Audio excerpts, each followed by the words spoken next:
getting Patreon into the world was impossible. It required everything. I had to force it into existence.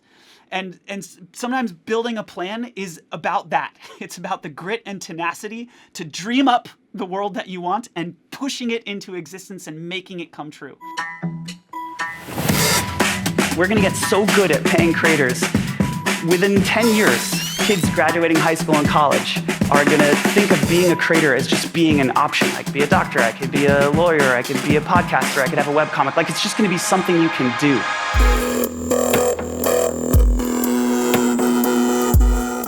Hi, everybody. How's it going? We're all muted. Oh, everybody's muted. Okay. I was like, wow, that's a resounding reply.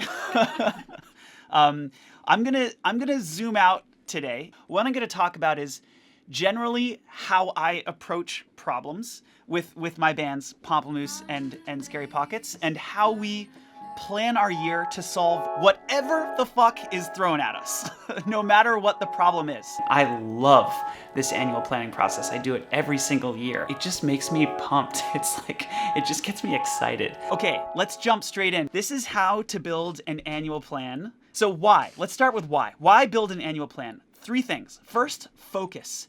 I found it is so easy to lose focus. So many things come, email, Twitter.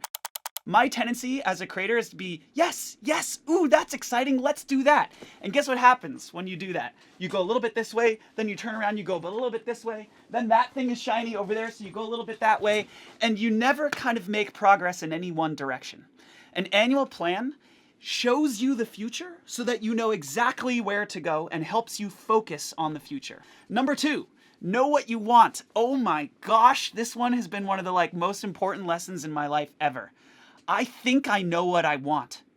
And then I spend a couple hours, it's not rocket science, just a couple hours clarifying what is it that I want. And I realize that what I want is not what I thought I wanted. An annual plan helps you clarify and specify, what do I want as a creator? 3, living your dream. Oh my gosh, it is so fun to know what you want and then to go for it and to track progress against that over 12 months. It's like one of the most rewarding things in the world. If you were to point me at Pomplamoose is my band, by the way. That's me and my wife. We're in the middle of dancing, which is why we look silly. Also, we're idiots, which is why we look silly. But if you were to show us what Pomplamoose has done over the last 2 years, if you were to tell us 3 or 4 years ago, here's where Pomplamoose would be now, fuck you, go home. No way. No way could we accomplish that. No way are we going to be able to do that. And we've done it, and it's been really great. So in last year, Pomplamoose got 52 million views. We hit 1 million subscribers on YouTube about 3 weeks ago, which I'm super excited about. We have over 600,000 monthly listeners on Spotify. We're making like $14,000 to $16,000 a month streaming income from Spotify at this point. We have over 3,000 patrons in our membership, in our Patreon, and 15 contractors that are part of the Pomplamoose organization that we pay out every single month. We paid those contractors over $140,000 last year. Graphic designers, video creators, audio engineers, audio producers. It's awesome. And Pomplamoose is running a profitable business. So we figured out how to do this and actually have net income that we can reinvest back into the business. And Scary Pockets is my other band, and we've done something very similar. Scary Pockets last year got 54 million views. We hit 500,000 subscribers. We've got 300,000 Spotify monthly listeners. We paid out a bunch of money to contractors last year. It's a profitable business. If you were to show me these stats like 2 years ago, I'd say, no way. No way. Here's what an annual plan is. It's a vision statement. That's number 1. It's key results. Key results answer the question, how will I know when I got there? How will I know when I succeeded? And last is areas of focus. What are the things that we're gonna do? What are the work streams that we're gonna tackle in order to achieve those key results and hit that vision statement? Here's what an annual plan looks like for Pomplamoose. That's a Google Doc, it's 1 page. That first paragraph is a vision statement, followed by some key results, followed by some areas of focus. Here's what a vision statement is, a paragraph that paints the future for you very clearly of what it's gonna be like a year from now. And it should get you pumped, like it should get your blood pumping. This is the actual vision statement from Pomplamoose plan, I think 2019. In the rest of 2019, we will release the best album we've ever made by November. We'll continue innovating on the song per week format and play 4 to 6 shows West and East Coast. We'll get 24 million views over the course of the year and release 3 music videos of songs on our album. The original album will get 1 million streams on Spotify over the course of 2020. We will sell out every show of our tour, playing 500 to 1,000 person rooms. It will be fucking awesome and our proudest year as Pomplamoose. That plan, we didn't hit it exactly. Things changed, and things always change. And one thing I found in creators and people, and Patreon in general is like, people have a tendency to feel guilty if they don't hit their plan, or if something changes, people feel like, oh, I'm a failure. That's why I didn't hit my plan. No, that's not true. Like, plans change. Everybody has a plan until they get punched in the face. And like, feeling guilty about it it doesn't help you get any closer to what you want. Plans are living, breathing documents. Pomplamoose changes our plans over time as we learn more, right? In the middle of the year, we'll do a reforecast, we'll adjust, we'll tweak. Zigging and zagging your way to figuring this out is a big important part of it. Okay, the first step to figuring out this annual plan. Step 1, ask questions. I have this Google Doc. I look at it every single year. It's the questions that I ask myself to help me build an annual plan. Here's what those questions are. What do you want? What matters to you? What doesn't matter to you that you think matters? What are you best at as an individual? What are your strengths? What are you doing? Why are you doing it? Why does it matter? What is the purpose of the stuff that I am making and putting out onto the internet? Why is it important to this world? What do you think attracts people to your work? When you put something out and people resonate with it, why? What are your fans like? Who are the people that you're reaching with your work? What do they get from your music and videos? What job does your art have in their lives? What is the impact that it has on them? What do you want to be doing 5 years from now? If you zoom way out and you think about your life, what do you want to be doing? I call it a brain dump. I don't censor myself. I just blah. I don't worry about organizing. I don't worry about like meticulous. I just blah. Step 2, do a retro. Retros are some of the most important things I have ever learned about in my 7-year experience as an operator and as CEO of Patreon and as a creator. Great organizations do retros. Here's what it is. 3 columns. What worked? What didn't work? What improvements do you want to make for next time? That's a retro. It's a brainstorm with the people who are involved in a particular project, or you can do a retro on your year, or you can do a retro on a video. Here's an example of like a filled out retro. I'm opening a little deep here because some of this is kind of sensitive shit, but whatever. I think you kind of, that's how you gotta get into it. So here's an example of what didn't work. We're getting sick of the content treadmill. It's a grind. It feels like Nat is burning out.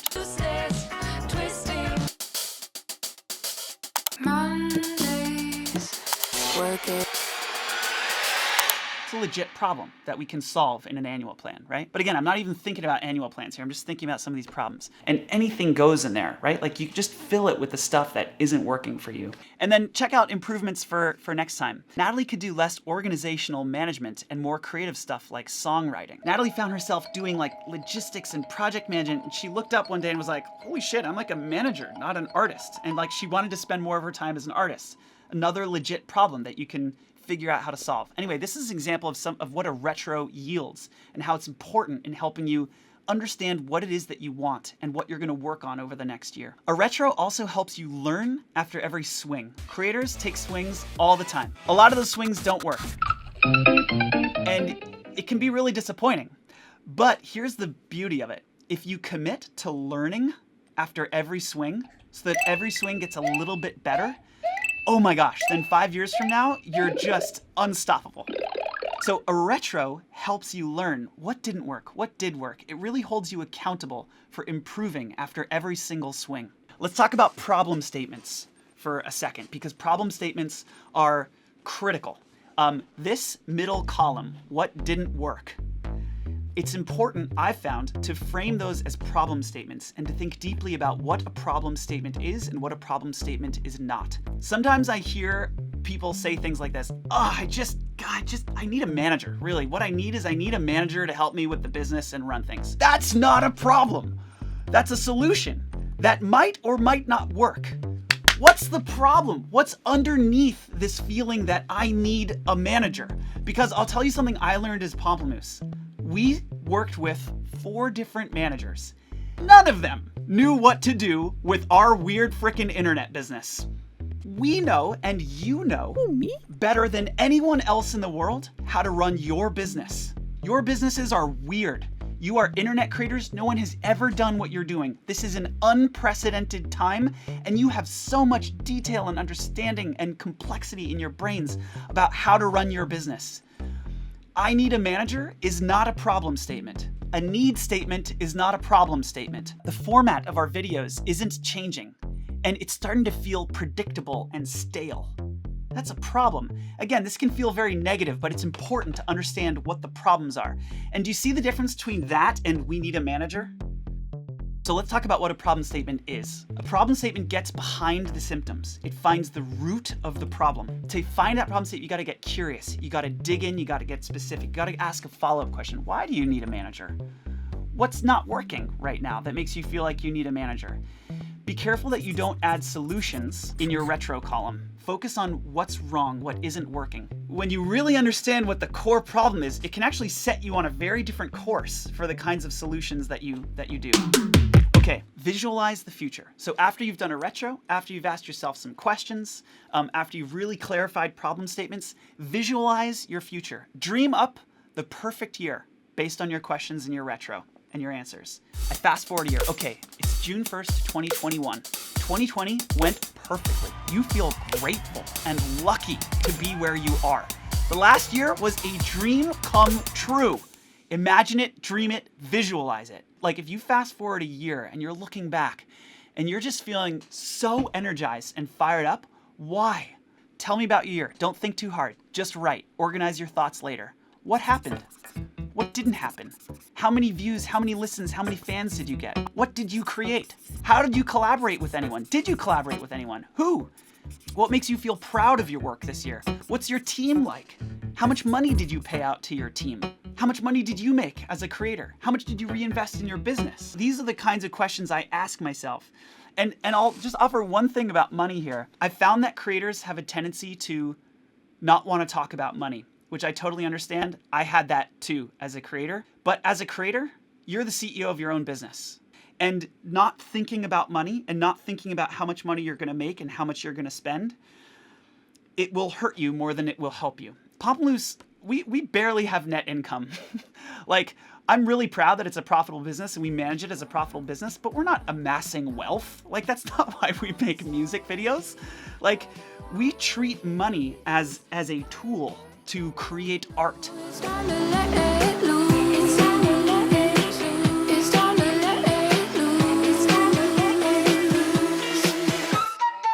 And I think if your brain and if your intention is in that end state as like an enabler for your art, it can help you feel better about money, or at least it did for me. Let's talk about organizing your answers into buckets. You go through your answers, your word vomit, and you find the themes. Once you have those themes together, they give you a sense of what are the things, what are the directions, what are the key ideas that are most important. The key is separate the organization from the brain dump and the word vomit. Because you don't want to be editing yourself and censoring yourself while you're brainstorming, right? You just want to get it out and then organize later. Step 5, write the vision statement. After you've organized these themes, you've listed your problem statements, you've done your retro, you've got some specificity, you're building clarity of thought in your mind. Natalie's French teacher growing up told her, thought happens through writing. I've never forgotten that. I love that statement. Like, our brains are associative by nature. And when you force yourself to write out your thoughts in a linear, sequential, logical fashion, it forces your intention to be clear. I love that about writing. And this process helps you find clarity in your thoughts. Here's what a good vision statement does. A good vision statement gets you pumped. You'll know you'll have a vision statement that's rockin' when you're like, yes, I want to do that year. I'm ready to go. A vision statement should be specific and ambitious, but achievable. The way I like to think about this is sometimes I read a vision statement, I go, oh boy, I don't know. Okay. Like if I'm feeling a little bit like nervous, not too nervous, but a little bit nervous, then it's like, that's the level that I'm comfortable with. Not all creators want that. Some creators want something that's super achievable. I totally understand that. This is more of a personal thing for me. I like to just have it be a little bit wild, like a little bit uncomfortable. A good vision statement should help you see the future. This is an important one. You want clarity on what the future looks like. Paint the picture for yourself. Don't let yourself off the hook until you see the future. See that year, June 1st, 2021. See that year. Let yourself get excited about it. That's what a good vision statement does.